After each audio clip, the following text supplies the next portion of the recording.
Hey everybody, Dusty here at Mojave World Headquarters, and we have a very special guest today, our friend Robert Lunte.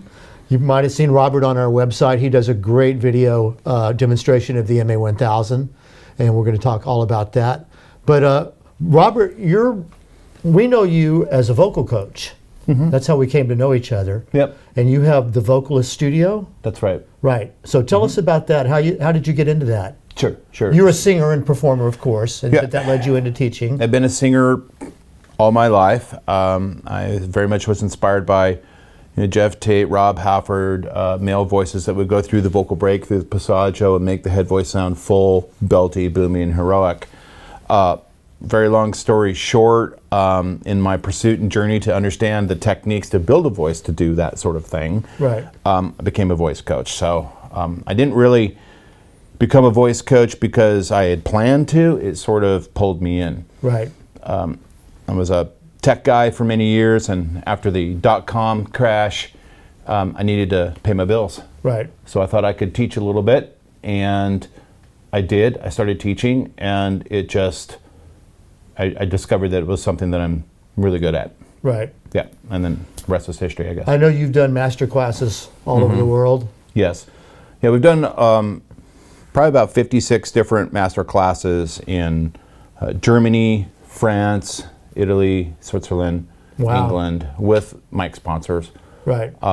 It's just been a blast. It's been fun. These are rooms full of singing students and their voice coaches. And then what we do is we go over the techniques, the training techniques that we teach at the Vocalist Studio to help build these motor skills. Right. Yeah, it's been fun. I wish I would have met you about 50 years ago when I was still trying to sing. Yeah, well, you can, but it's never too late, right? It's not too late. Never too late.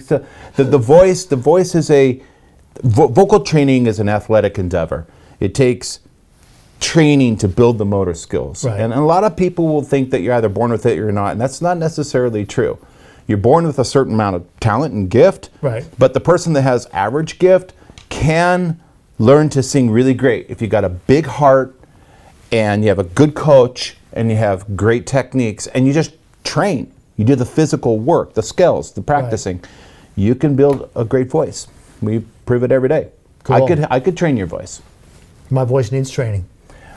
We could get a little better compression on your vocal folds and get the resonance moving forward a little bit. Yeah. Right. Okay. Well, that'll be a separate discussion. I'm teasing you. That just went. Yeah. But I believe you. I know your results. So. Yeah. So that'll be a separate discussion. Yeah. Because I'm still trying to learn to play bass after 60 years.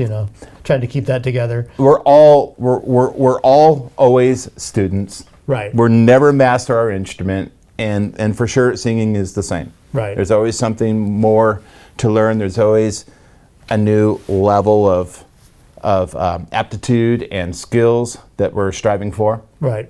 If you're serious about it. We met at the NAMM show pre-COVID. I remember when you came up. Yep. And we talked, and then I think we didn't talk, and then you came back the next year, and then we actually really connected. And then that's when you did the MA1000 video for us. That's on our website. Yes. Lots of views. Running blind through the city, looking out for new paradigms in the walls that we climb. For us all that was laid at the altar in time.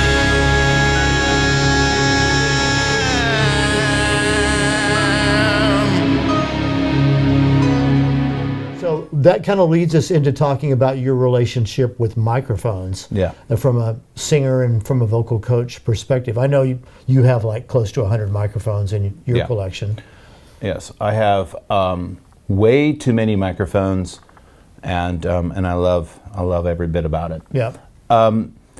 As a voice coach, we train with live amplification. So we've always had, me and my students have always had mics. Oh, wow. Handhelds, typically dynamics.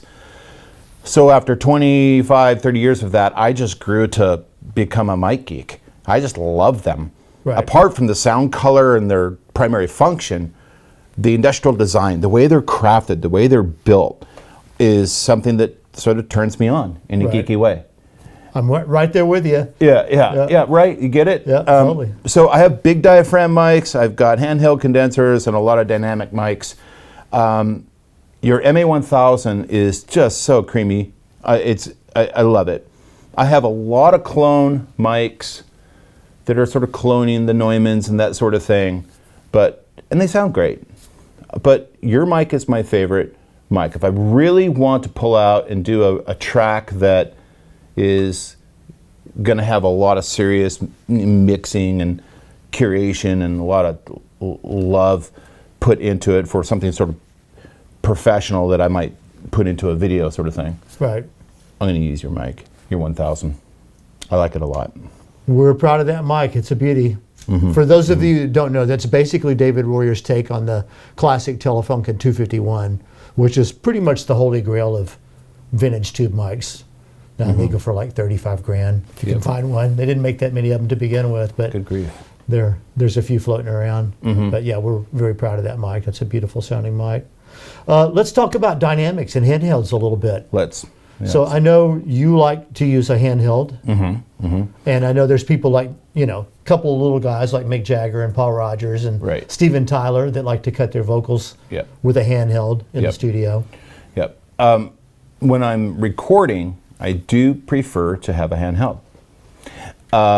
In regards to my dynamic collection, I have everything, pretty much anything I can get my hands on that is hand built, boutique, hard to find, that Right. sort of thing, and some of the the everyday great stuff.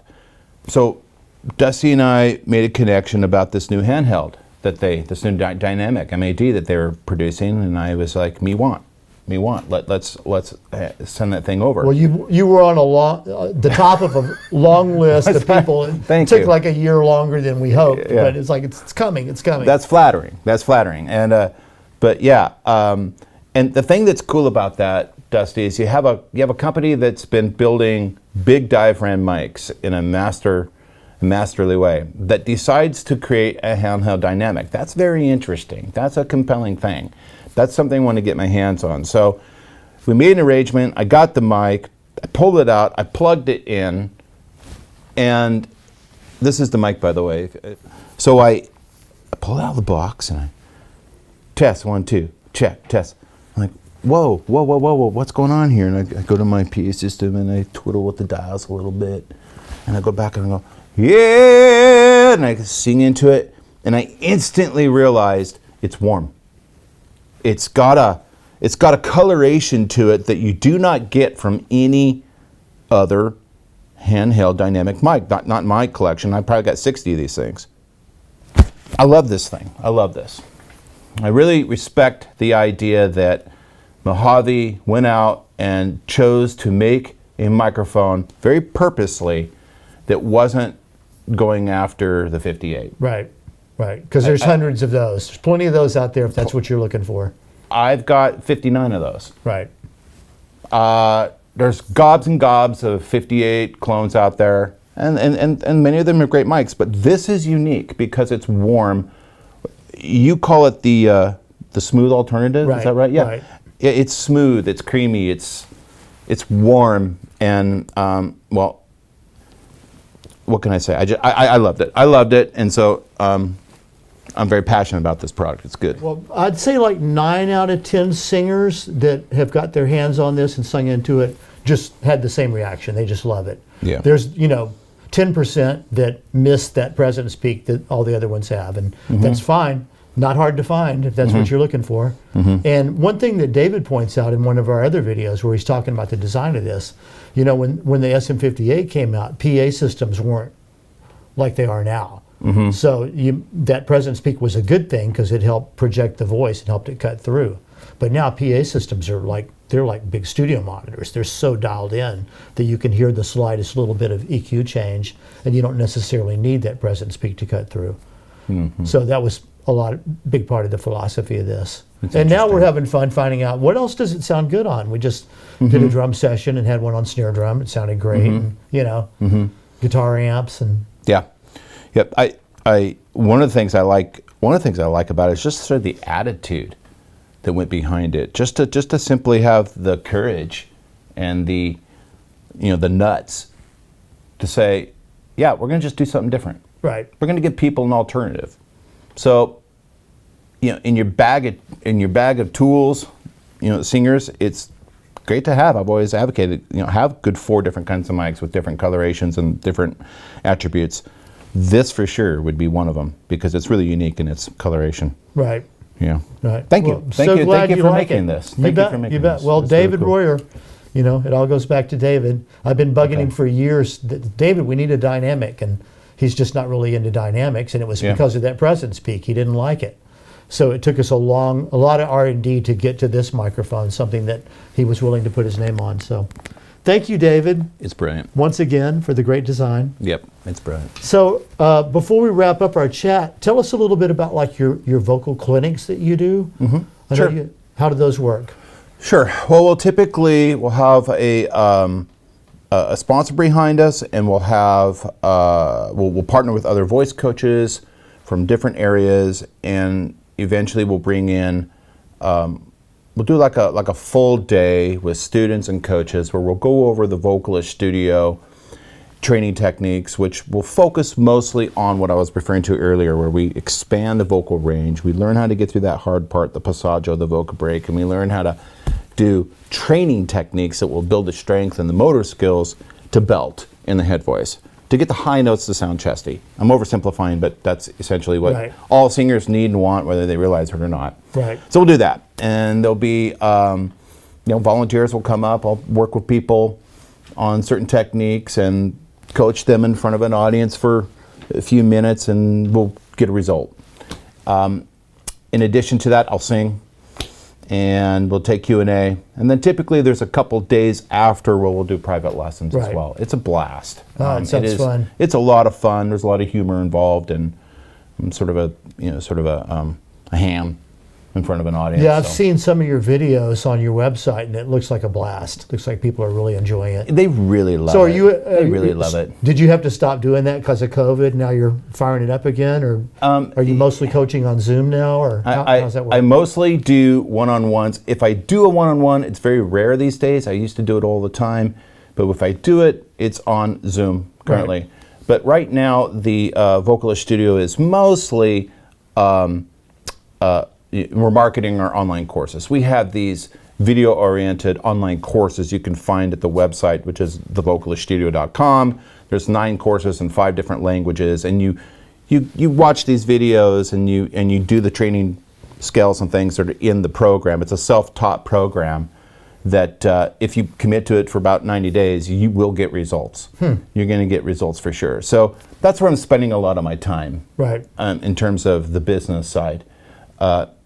It's scalable, and it's just an easier thing to do than only selling my time. But I will do one-on-ones on a rare occasion. Right. Yeah.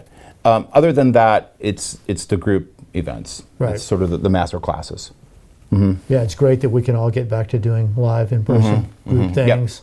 I did take a break from it for a few years, but looking forward to getting back into it. That's great. Well, it's a great service for people out there that want to learn to sing. Thank you. It's interesting that you mentioned service, because I've been doing it for so many years. I get these emails from people that are oftentimes, thank you for having this course. Thank you Right. for what's going on. And I know you get emails like that too. And it's nice because it reminds me of there's sort of an obligation to some extent. I sort of feel responsible for continuing to do the thing that I'm gifted to do, Right. and not stop. Even if I'm personally a little tired a little bit, there's a sense of I need to get out there and teach. People need it. People Right. want it. Right. Well, especially with singing and the little bit of, like back in the day when I was singing in bands back in Texas, I took some voice lessons, and it's a very kind of a spiritual thing. It's a release, an emotional release. All that breathing and the energy and the focus. It's kind of a meditation. When the body becomes a channel for highly tuned resonance, when you become a vessel, a resonant space that in your own body, and and you can see and hear yourself doing things that are really superhuman, which is where the training comes in. It is a turn on, man. I mean, this is why I always was really big on bridging the passaggio, getting the head voice, and singing in ways that were athletic and maybe techie in a way, because I love the sort of the heroism that goes behind doing something that's super difficult. Yeah. Even if you're not singing a song, the song is going to be the best expression, but even if you're just doing a scale, you can enjoy and make a simple scale beautiful, just in the color and the tone and the resonance when everything's dialed in. And really great singers and really great students are focusing on that. And that's when you really hunker down and get great results. You know, tuning the voice into a true resonant amplified instrument is exciting. It's a turn on for me and a lot of people. I'm a believer. That's great. Well, listen, thank you so much for being here. Yeah, we're going to it's an impose honor. on you to do some singing for us here in a Okay. minute. Yep. So those will be separate videos. So stay tuned for that. Cool. Thanks for tuning in. You bet. And thank you for having me. It's an You bet. honor to Oh, be man. here. Thank you for coming, Robert. You're welcome.